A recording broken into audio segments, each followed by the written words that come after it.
આસોડાઓ છે તેનો રેલો અહીં સુધી આવ્યો છે। માટે અત્યારે જે રથયાત્રાનો ઉત્સવ ચાલી રહ્યો છે, પહેલ વિધિની શરૂઆત હવે ટૂંક સમયમાં જ થશે। ગુજરાતના મુખ્યપ્રધાન આનંદીબેન પટેલ અત્યારે જગન્નાથ મંદિર ખાતે પહોંચી ગયા છે। આપ ટીવી સ્ક્રીન પર જોઈ રહ્યા છો મુખ્યપ્રધાન આનંદીબેન પટેલ કે જેઓ ટૂંક સમયમાં જ પહેલ વિધિનો પ્રારંભ કરશે। સૌ કોઈના ચહેરા પર આજે રથયાત્રા નિમિત્તે અનેરો આનંદ અને ઉત્સાહ જોવા મળી રહ્યો છે। અત્યારે ભગવાનના દર્શન કરી રહ્યા છે મુખ્યપ્રધાન આનંદીબેન પટેલ। દર વર્ષે જ્યારે પણ રથયાત્રાનો અવસર આવે છે ત્યારે પહેલ વિધિ હંમેશા મુખ્યપ્રધાનના હસ્તે થતી હોય છે। આ વખતે પણ રાજ્યના પ્રથમ મહિલા મુખ્યપ્રધાન આનંદીબેન પટેલ પહેલ વિધિમાં જોડાશે। જગન્નાથ મંદિરમાં ચાલી રહી છે અત્યારે પહેલ વિધિ। ભગવાનને પૂજા કરી તેઓ પહેલ વિધિનો પ્રારંભ કરી રહ્યા છે। આપ ટીવી સ્ક્રીન પર જે લાઈવ દ્રશ્યો જોઈ રહ્યા છો અમદાવાદના જગન્નાથ મંદિરના લાઈવ દ્રશ્યો। મુખ્યપ્રધાન આનંદીબેન પટેલ દ્રશ્યમાન છે। તેમણે ભગવાન જગન્નાથ, ભાઈ બલભદ્ર અને બહેન સુભદ્રાજીની પૂજા અર્ચના કરી અને હવે તેઓ પહેલ વિધિનો પ્રારંભ કરશે। મુખ્યપ્રધાન પહોંચી ચૂક્યા છે જગન્નાથ મંદિર અને ભગવાનના રથની આજુબાજુ હજારો ભાવિક ભક્તોનું ઘોડાપૂર અત્યારે દ્રશ્યમાન છે। સૌ કોઈના ચહેરા પર અનેરો આનંદ અને ઉત્સાહ જોવા મળી રહ્યો છે। જય રણછોડ માખણચોરના નામ સાથે ભક્તો અત્યારે આ રથયાત્રામાં ઉલ્લાસભેર જોડાયા છે।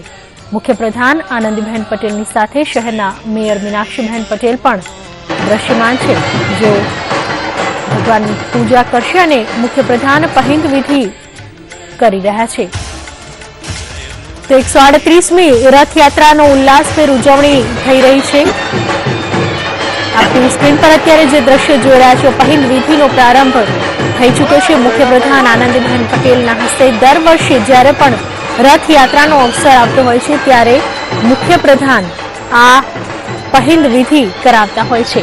ત્યારે રાજ્યના પ્રથમ મહિલા મુખ્યપ્રધાન છે આનંદીબેન પટેલ, જેમણે ભગવાનની પૂજા અર્ચના કરી, ભગવાનને માથે તિલક કર્યું, પુષ્પ અર્પણ કર્યા અને હવે પહેલ વિધિનો પ્રારંભ તેઓ કરશે। આજે પવિત્ર અવસર છે રથયાત્રાનો, જ્યાં ભગવાન વર્ષમાં પહેલીવાર પોતાના ભક્તોને મળવા માટે મંદિરની બહાર નીકળે છે અને આસપાસના તમામ વિસ્તારો અને રાજ્યોમાંથી દૂર દૂરથી ભાવિક ભક્તો, સાધુ સંતોની જમાત સૌ કોઈ ભગવાનના દર્શન કરવા માટે આ લહાવાનો અવસર માણવા માટે તેઓ આવતા હોય છે અને રથયાત્રા પવિત્ર અવસરનો તેઓ એક ભાગ બને છે।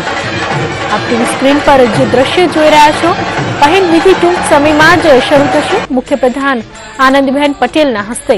તેમની સાથે મેયર મીનાક્ષીબેન પટેલ પણ દ્રશ્યમાન છે અને હજારોની સંખ્યામાં ભાવિક ભક્તો આ રથયાત્રાના સાક્ષી બની રહ્યા છે। સૌ કોઈનું અભિવાદન કરી રહ્યા છે આનંદીબેન પટેલ અને સૌના ચહેરા પર અનેરી ખુશી, અનેરો ઉલ્લાસ અને આનંદ દેખાઈ રહ્યો છે। આજનો પવિત્ર અવસર 138મી રથયાત્રાનો પવિત્ર અવસર છે, જ્યાં ભગવાન આખા વર્ષમાં પહેલીવાર પોતાના ભક્તોને મળવા માટે નીકળે છે। પહેલ વિધિનો પ્રારંભ થઈ ચૂક્યો છે। આપ ટીવી સ્ક્રીન પર જોઈ રહ્યા છો પહેલ વિધિના પળે પળના દ્રશ્યો। ટૂંક સમયમાં જ આનંદીબેન પટેલ રાજ્યના મુખ્યપ્રધાન પહેલ વિધિનો પ્રારંભ કરશે। તેમની સાથે મેયર મીનાક્ષીબેન પટેલ પણ ઉપસ્થિત છે। રથયાત્રાનો પવિત્ર અવસર આજે છે ત્યારે અબાલ વૃદ્ધ સૌ કોઈ રથયાત્રાની તૈયારીમાં મહિનાઓ પહેલેથી જ જોતરાઈ ગયા હતા અને તમામ વિધિમાં દૂર દૂરથી આવતા ભક્તો ભગવાનના દર્શન કરી આનંદની લાગણી અનુભવતા હતા। ટૂંક સમયમાં જ હવે પહેલ વિધિનો પ્રારંભ થઈ ચૂક્યો છે। દિલીપદાસજી મહારાજ પણ અત્યારે દ્રશ્યમાન છે, સાથે છે આનંદીબેન પટેલ। પહેલ વિધિમાં રથને પ્રસ્થાન કરાવવામાં આવી રહ્યું છે। પહેલ વિધિનો પ્રારંભ થઈ ચૂક્યો છે। હવે પ્રસ્થાન થઈ રહ્યું છે ભગવાન જગન્નાથજીના પવિત્ર રથનું। સુંદર રીતે સજાવેલો આ રથ અને આ રથમાં બિરાજમાન છે ભગવાન જગન્નાથ મહારાજ।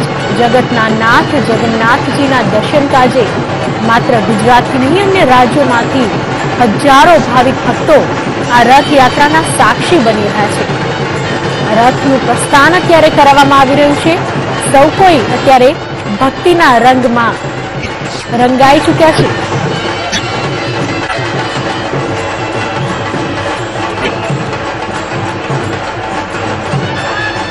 રથનું પ્રસ્થાન અત્યારે કરવામાં આવી રહ્યું છે. આપ ટીવી સ્ક્રીન પર જે દ્રશ્ય અત્યારે જોઈ રહ્યા છો,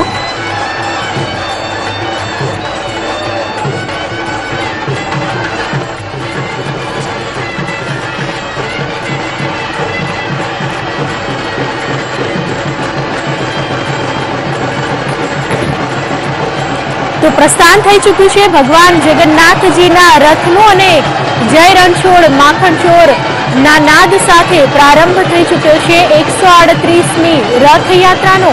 સૌ કોઈ ભક્તોના ચહેરા પર અનેરો આનંદ જોવા મળી રહ્યો છે. પ્રસ્થાન કરી ચૂક્યા છે ભગવાન જગન્નાથજી અને પોતાના ભક્તોને મળવા માટે મંદિરમાંથી બહાર આવી ચૂક્યા છે ભગવાન જગન્નાથ. આપ મંદિરના પરિસરના જે દ્રશ્ય જોઈ રહ્યા છો, ભક્તોનું જાણે ઘોડાપૂર ઉમટી ચૂક્યું છે અને ક્યાંય પણ પગ મૂકવાની પણ જગ્યા નથી.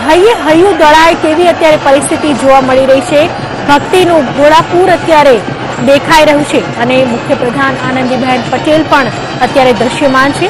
ભગવાન જગન્નાથના પવિત્ર રથનું તેમણે પ્રસ્થાન કરાવ્યું ને આમ પ્રારંભ થઈ ચૂક્યો છે 138મી પવિત્ર રથયાત્રાનો. હજારો ભાવિક ભક્તો જ્યાં ભગવાનના એક દર્શન માટે લાલાયિત છે. સૌ કોઈ આતુરતાથી રાહ જોઈ રહ્યા છે કે ત્યાં ક્યારે તેમના વિસ્તારમાં આ રથયાત્રા આવશે અને ભગવાન જગન્નાથના તેઓ દર્શન કરી પાવન થશે. ટીવી સ્ક્રીન પર જગન્નાથજી મંદિરના આપ દ્રશ્ય જોઈ રહ્યા છો. પરિસરના દ્રશ્યો છે જ્યાં હૈયું દળાય તેટલી ભીડ જોવા મળી રહી છે અને વહેલી સવારથી જ ભાવિક ભક્તો ભગવાનના દર્શન કરવા માટે જગન્નાથજીના મંદિર ખાતે આવી પહોંચ્યા છે. મુખ્યપ્રધાન આનંદીબેન પટેલના હસ્તે પહિંદ વિધિ થઈ અને ત્યારબાદ ભગવાનના રથનું પ્રસ્થાન કરાવવામાં આવ્યું. આમ મંદિર પરિસરમાંથી પ્રસ્થાન કરી ચૂક્યા છે જગતના નાથ જગન્નાથજી મહારાજ અને હવે તેઓ પોતાના ભક્તોને મળવા માટે પહોંચશે અને સમગ્ર વિસ્તારમાં જાણે અત્યારે ભક્તો ખૂબ જ ઉત્સાહિત જોવા મળી રહ્યા છે.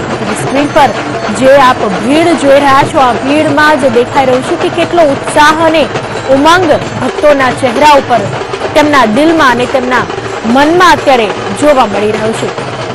રથયાત્રાનું પ્રસ્થાન થઈ ચૂકી છે. ખૂબ જ સુંદર રીતે શણગારવામાં આવ્યો છે ભગવાનનો રથ અને આ રથમાં બિરાજમાન છે જગતના નાથ જગન્નાથજી ભગવાન અને તેમના દર્શન કરવા માટે જ હજારો ભક્તો જોડાયા છે.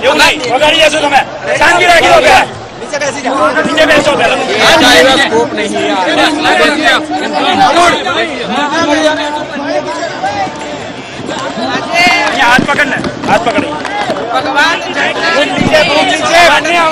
યાત્રાનો પ્રારંભ થયો છે.